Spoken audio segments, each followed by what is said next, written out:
All right, let's dive into a city that's a fascinating blend of ancient history and a super modern future. We're talking about Seoul, a capital city that's been more than 600 years in the making. So let me ask you, when you hear the word Seoul, what's the first thing that pops into your head? Is it gleaming skyscrapers and K-pop? Or maybe something else? For a lot of people around the world, the image they have of Seoul is kind of frozen in time. It's a picture painted by movies and textbooks from like 20 or even 30 years ago. But the real story is so much more interesting. It's really a tale of two cities all wrapped up in one, a capital that was founded on this incredibly deliberate, ancient design, and one that's gone through an absolutely mind-blowing modern rebirth. So, what is the real Seoul? First up, we're going to tackle that old, outdated image of a chaotic, sprawling megacity and see what's really going on. And this comparison really gets right to the heart of it.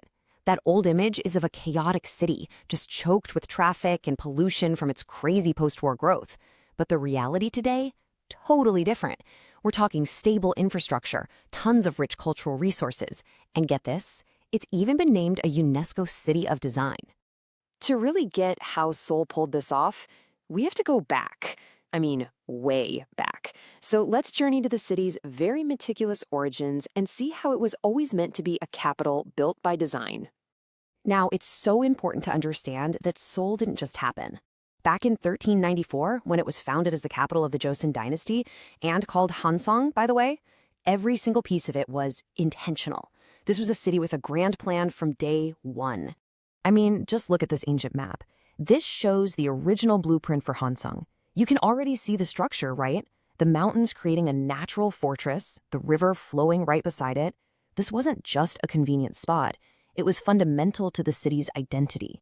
The whole philosophy behind choosing this location was feng shui, or pangsu in Korean.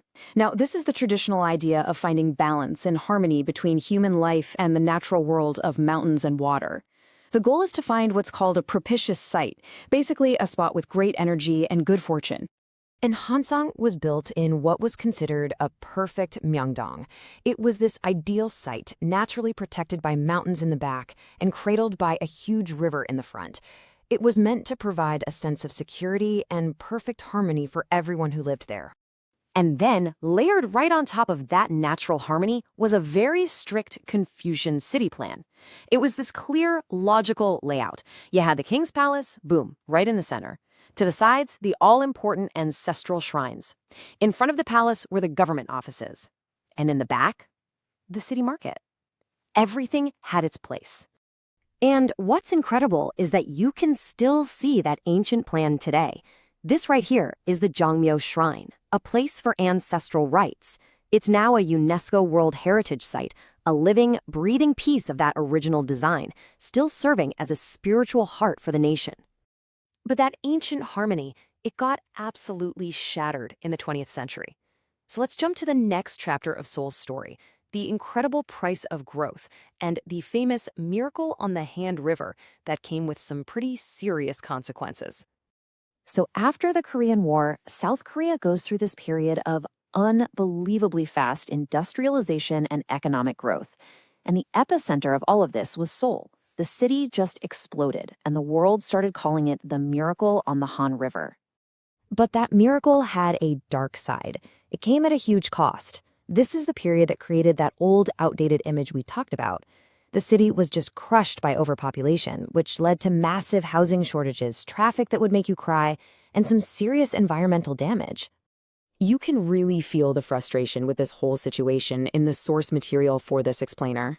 There's this one quote that says it all. The distorted portrayal of Seoul in movies may be forgivable. However, the inaccuracies in textbooks must be corrected. You can hear that deep desire to just set the record straight. The pressure on the city just kept building and building until it became so intense that the South Korean government started thinking about a really radical, almost unbelievable solution to save its own capital. And this was it. This was the plan. To build a completely new administrative capital from scratch called Sejong Metropolis and just physically move the main parts of the government out of Seoul.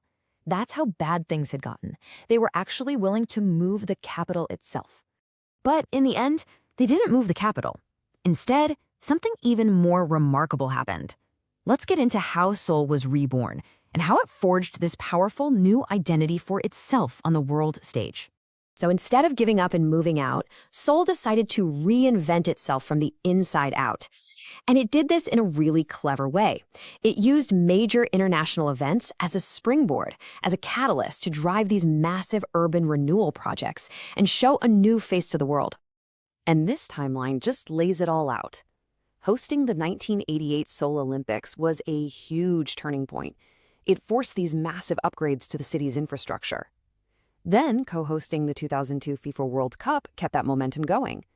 And it all kind of culminated in 2010, when Seoul earned that UNESCO City of Design title. And that recognition was such a big deal, because it celebrated more than just new buildings or subways. It was the world saying, "We see you." It was an acknowledgement of Seoul's new, balanced identity, as a city that was creative, deeply historical, and culturally vibrant, all at the same time. And that brings us right back to where we started, back to this image, which now tells the whole story, doesn't it? Seoul finally figured out how to harmonize its ancient roots, that 600-year-old master plan, with its soaring, futuristic ambitions. So it leaves us with this one big question, right? How does a city really honor a 600-year-old past while at the same time racing into the future? It is an incredibly tough balancing act, but as we've seen, Seoul offers one pretty powerful and inspiring answer.